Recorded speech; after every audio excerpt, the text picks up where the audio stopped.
시청자 여러분 안녕하십니까? 군산 시정뉴스입니다. 새만금의 상용차 자율군집 주행을 시험할 수 있는 테스트베드가 구축됩니다. 첫 삽을 뜬 테스트베드는 주행로와 자율주행 시스템, 성능과 안전성을 시험할 수 있는 장비를 구축하게 됩니다. 군산 비응도동 새만금 상용차 자율주행 테스트베드 구축 사업 착공식이 열렸습니다. 전북도와 군산시는 사업비 200억 원을 투자해 자율주행 레벨 3 수준의 테스트 시스템을 내년 6월 준공할 계획입니다. 또 기술 발전에 따라 운전자의 개입이 필요하지 않은 레벨 4, 5단계까지 테스트할 수 있는 환경도 조성합니다. 조성될 자율주행 구간은 새만금 4호 방조제 하부수변도로 10km와 명소화 부지 1.5km 등 왕복 21km의 직선주로와 곡선주로를 모두 갖추었습니다. 완공될 경우 국내에서 가장 긴 자율주행 시험주행로가 됩니다. 테스트베드에는 자율차량과 협력주행 시스템, 가상환경 자율주행 시스템 등 부품과 시스템의 성능과 안정성을 평가할 수 있는 장비도 갖추게 됩니다. 또 이와 연계된 산업단지가 조성될 전망입니다. 나아가 이를 통해 새만금 지역을 미래자동차 산업의 중심지로 만들겠다는 계획입니다. 오늘 바로 이 자리가 그런 미래를 대비한 아마 오늘 전진을 기지가 될 거라고 저는 확신을 하고 있고요.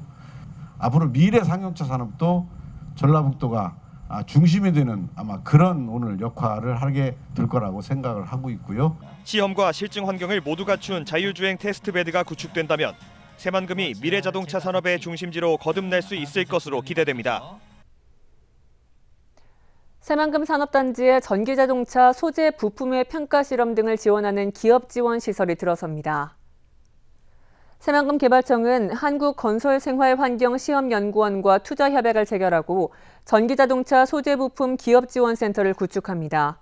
이에 따라 연구원은 오는 2025년도까지 새만금 산단 209에 189억 원을 투자해 전기자동차 소재와 부품의 유해성 등을 평가하는 기업지원센터를 짓습니다. 새만금 개발청은 이를 활용하면 실험에 필요한 비용의 75%를 지원받아 저렴하게 이용할 수 있고 실험 대기 기간도 30% 정도 단축될 것으로 기대하고 있습니다. 올해 말로 끝나는 군산 고용위기 지역 지정이 1년 더 연장될 것으로 전망됩니다. 고용노동부는 고용위기 지역 지정 기준 고시를 개정해 특별한 지원이 필요하면 1년간 추가 연장할 수 있도록 했다고 밝혔습니다. 군산시는 지난달 말 고용부 요청으로 연장 신청서를 제출했으며 다음 달 열리는 심의회에서 최종 결정됩니다. 한편 군산시는 최초 지정 뒤 1년씩 2차례씩 연장해 한 해 200억 원가량의 지원금을 받아왔습니다. 요소수 생산업체 아톤산업이 지난 11일 군산시와 요소수 수급 안정을 위한 업무 협약을 맺었습니다.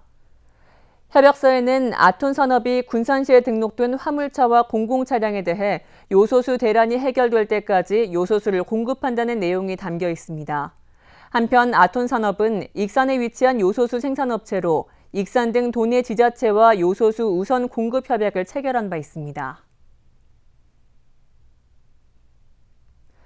군산시가 바이오 발전소 건립과 관련해 대기 환경 오염 등을 이유로 법정 다툼이 2년째 이어지고 있습니다. 이런 가운데 중부발전이 최근 목재 펠릿을 연료로 쓰는 바이오 발전소 사업을 철회하겠다는 의사를 밝혔습니다. 군산 국가산단의 바이오 발전소 부지입니다. 군산 바이오에너지가 5,800억 원을 투자해 200메가와트 규모의 전력을 생산하는 발전소를 짓기로 했습니다.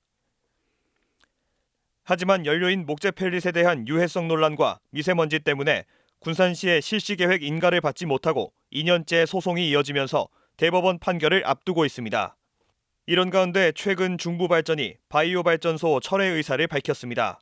바이오 에너지에 대한 경제성이 떨어지고 환경 문제와 지역의 공감대 형성이 어렵다는 점이 이유입니다. 군산 바이오 에너지는 지분의 19%를 가지고 있는 중부발전이 철회 의사를 밝힘에 따라 이사회나 총회를 열어 최종 결정할 방침입니다. 군산 바이오의 주주 구상은 하나금융투자, 제1주, 제2차 한국중부발전이 이렇게 구성됐으니까 현재 이제 한국중부발전은 지분을 19% 가지고 있고요.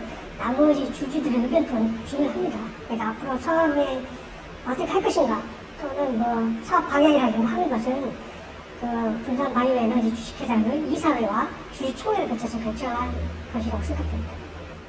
다만 대표이사와 이사진을 새로 뽑아 다시 논의해야 하는 만큼 올해 안에는 결정이 어려울 것이라는 전망이 나오고 있습니다. 이사회에서는 신재생에너지로의 사업 전환이나 사업권 매각, 대법원 소송 취하 등을 논의할 것으로 알려졌습니다. 하지만 그동안 누적 손실액이 270억 원에 달해 업체 측이 군산시를 상대로 손해배상 청구를 해올 경우 소송도 불가피해 보입니다. 아니 이제 재판에 승소해도 물적 보상은 따르니까 그걸 지금 좀 조율을 하고 있어요. 저희하고 변호배상 청구하지 마라 이야기는 했어요. 2년을 끌어온 화력발전소 건설 소송. 중부발전이 철회 의사를 밝히면서 일단 해결의 실마리를 찾았지만 여전히 풀어야 할 과제도 남았습니다. 올해 9월까지 군산항의 총 물동량이 1,560만 톤으로 집계됐습니다. 이는 지난해 같은 기간보다 18% 증가한 것이며 올해 말에는 개항 최초로 2천만 톤을 넘을 것으로 예상됩니다. 한편 군산시와 전라북도는 군산항 활성화를 위해 지난 2005년 지자체 최초로 관련 조례를 제정하고 군산항을 이용하는 선사와 화주, 포워더와 물류기업에 재정적인 지원을 하고 있습니다. 군산 월명산 전망대 건립공사가 내년도 2월에 착공될 예정입니다. 군산시에 따르면 실시 설계 용역과 건축 허가, 구조 심의 등의 행정 절차가 마무리되면 내년도 2월에 착공이 가능해집니다. 사업비 80억 원을 들여 월명산 평화매점 자리에 지하 1층, 지상 4층 규모로 만들게 됩니다. 월명산 전망대는 오는 2023년도 말까지 완공될 계획입니다. 군산시가 저수지를 활용한 수상태양광 발전 사업을 추진합니다. 시는 수상태양광 집적화 단지 사업 협의회를 갖고 저수지와 배수로, 주차장 등 관내 유휴 지역을 활용한 재생에너지 사업을 본격화하기로 했습니다.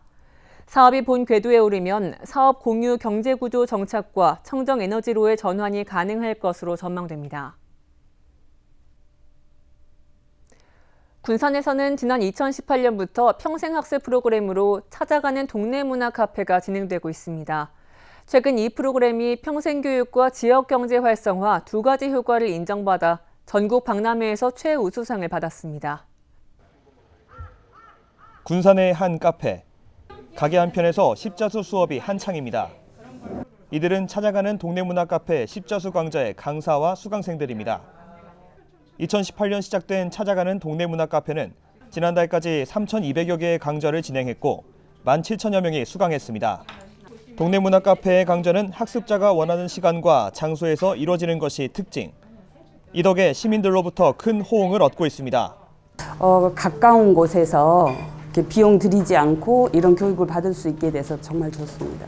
같이 좋아하는 일을 같이 할 수 있는 이런 인연을 만난 것도 좋았고 또 좋은 선생님이 이렇게 같이 할 수 있어서 더 좋았고요. 예.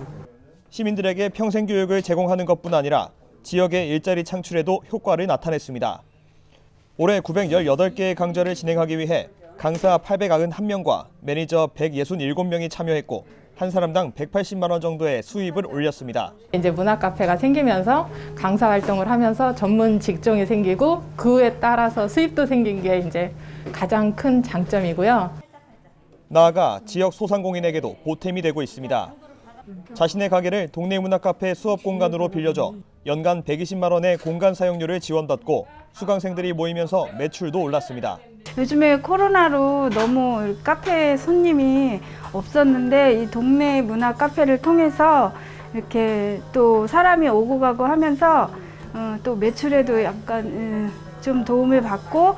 찾아가는 동네 문화 카페는 시민에게 평생 학습을 제공하고 지역 경제 활성화에 기여하는 일석이조의 효과를 인정받아 지난 5일 대한민국 평생학습 박람회에서 교육부 장관상을 수상했습니다.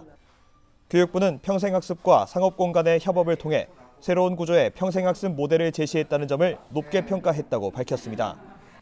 시는 동네 문화 카페 참여자들의 의견을 모아 다양한 강좌를 발굴하고 강사와 소상공인 참여를 늘리기 위해 공유회를 열 계획입니다. 시민이 1인 1취미 갖기 운동이 될 수 있도록 더욱더 확대해서 운영할 계획으로 있습니다. 평생교육과 지역경제 활성화 두 가지 효과를 인정받은 찾아가는 동네 문화 카페. 군산시를 넘어 우리나라 평생학습의 새로운 모델로 부상하고 있습니다. 국내 유일의 갯벌 연구기관인 국립수산과학원 갯벌연구센터가 금강하구로 이전을 본격 추진합니다. 갯벌연구센터는 오식도동 군산대 캠퍼스의 임시청사 기간이 내년에 끝남에 따라 금강하구인 내흥동 리틀야구장으로 이전될 계획입니다. 리틀야구장은 이미 철거 협의를 마무리한 것으로 알려졌습니다. 연구센터는 2만 2천여 제곱미터의 지상 3층 규모로 지어지며 내년도에 설계를 마치고 착공될 예정입니다. 내년에 출범 예정인 군산문화재단의 임원 윤곽이 드러났습니다. 내년 상반기에 출범할 군산문화재단 임원은 군산시장이 이사장을 맡고 대표이사 등 이사 7명과 감사 2명으로 구성될 계획입니다. 문화재단 사무실은 군산 콘텐츠 팩토리 3층이나 말랭이 마을 가운데 한 곳에 위치할 예정입니다. 군산시 농업기술센터가 농촌진흥청의 농업기술 보급혁신 우수사례 경진대회에 지역 특화 작목 육성 최우수 기관으로 선정됐습니다. 군산시에 따르면 전국 농촌진흥기관을 대상으로 한 심사에서 농기센터의 꼬꼬마 양배추 재배기술 보급과 해외 판로 확보가 높은 평가를 받았습니다. 농기센터 관계자는 앞으로도 고품질의 재배기술을 보급해 농업인들의 소득에 보탬이 되겠다고 전했습니다. 다음은 읍면동 소식입니다.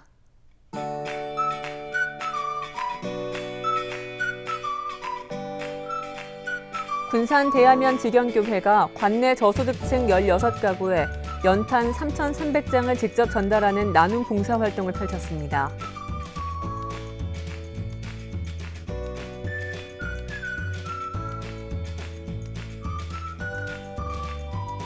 군산 조촌동 수제떡 전문점 고우담이 3년째 관내 홀몸 어르신 15가구에 생일 축하 떡 케이크를 지원하며 이웃사랑을 실천하고 있습니다.